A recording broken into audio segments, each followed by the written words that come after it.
satisfação de poder, nesse momento, relatar essa matéria, porque, na condição de Ministro de Desenvolvimento, Indústria e Comércio, eu tive a oportunidade de negociar esse protocolo. Portanto, evidentemente, se reveste para mim de um significado especial. Quero dizer a Vossa Excelência que a proposição não apresenta vício de constitucionalidade e, no mérito, essa proposta deve prosperar, dado que incentiva os investimentos recíprocos e a internacionalização das empresas dos dois países, por meio de um ambiente institucional mais favorável, fundamentado na busca de prevenção de controvérsias e do fomento à segurança jurídica. O acordo atende ainda aos interesses dos investidores brasileiros, respeitando naturalmente o espaço regulatório dos dois países. Trata-se de um novo marco para os acordos de investimento. O seu caráter inovador está fundado em 3 pilares: mitigação de riscos para os investidores, fortalecimento da governança institucional e a definição de agendas temáticas de cooperação e facilitação de investimentos.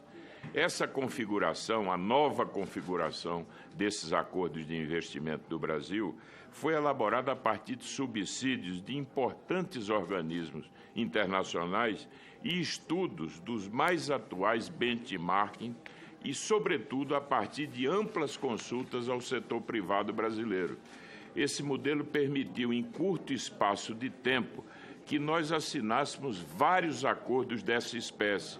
Por exemplo, tivemos a oportunidade de celebrar acordos análogos com outros 3 países da Aliança do Pacífico: o Peru, a Colômbia e o Chile, e com 3 países africanos: Angola, Moçambique e Malawi. De fato, senhor presidente, no caso em tela, o Brasil e o México são as 2 maiores economias da América Latina. O PIB desses 2 países representa 60% da economia do PIB da América Latina. E há um dado interessante: o nosso comércio com o México talvez seja um comércio de maior qualidade, porque 90% do que vendemos ao México corresponde a produtos industrializados. Inclusive, o comércio automotivo com o México é um comércio muito importante para o Brasil. E, além disso, o México é um importante investidor no Brasil. Há um estoque de capitais mexicanos no Brasil de mais de 25 bilhões de dólares. Portanto, é muito importante que os 2 países possam ter um marco adequado, sobretudo com um acordo que tem essas características. Eu gostaria de aduzir ainda que esse acordo dispõe sobre o essencial dispositivo de não discriminação em relação ao investidor estrangeiro, garantindo-lhe tratamento não inferior ao concedido a Estado não parte. Evidentemente, exceções legais podem ser impostas, tendo como base os nacionais, desde que gerais. O artigo 6º resguarda as partes quanto a expropriações arbitrárias. Somente poderão ser nacionalizados ou desapropriados investimentos por utilidade ou interesse público de modo não discriminatório, com garantia ao devido processo legal e pagamento de justa indenização.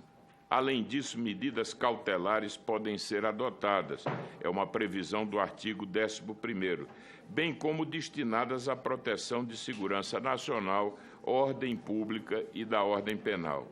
Igualmente, não se descuida de garantir mecanismos transparentes, objetivos, razoáveis e imparciais que digam respeito aos investimentos. Para tanto, a publicidade de atos e regras e a troca de informações são asseguradas. O artigo 9º estabelece a livre e rápida transferência de fundos associados a investimentos em moeda de livre uso ou de acordo com a taxa de câmbio em vigor na data de transferência. Tais transferências, adequadamente, podem ser restringidas em casos de falência, insolvência ou proteção dos direitos dos credores, infrações penais ou administrativas, relatórios de transferências de divisas e outros instrumentos monetários. Quero ainda, para concluir, senhor presidente, que referi que há traçado nesse acordo sistemas de prevenção e de solução de controvérsias. Os pontos focais e o comitê conjunto terão papel crucial para a consolidação de entendimento e garantir o cumprimento de procedimentos estabelecidos no acordo. Contudo, em caso de esgotamento dessa etapa sem êxito, regras sobre tribunal arbitral são também instituídas. Não há dúvidas sobre a conveniência em aprovar tratado de tamanha virtude e equilíbrio. Essa iniciativa contribui para a estratégia da nossa política comercial em promover uma maior aproximação e integração da nossa economia com os países da Aliança do Pacífico. Aliás, meus caros senadores Cristóvão, Tasso e Anastasia, eu vi com muita satisfação uma entrevista do nosso chanceler Aloísio Nunes Ferreira, onde ele enfatiza a absoluta prioridade que a relação entre o Mercosul e os países da Aliança do Pacífico deve adquirir, sobretudo nesse momento.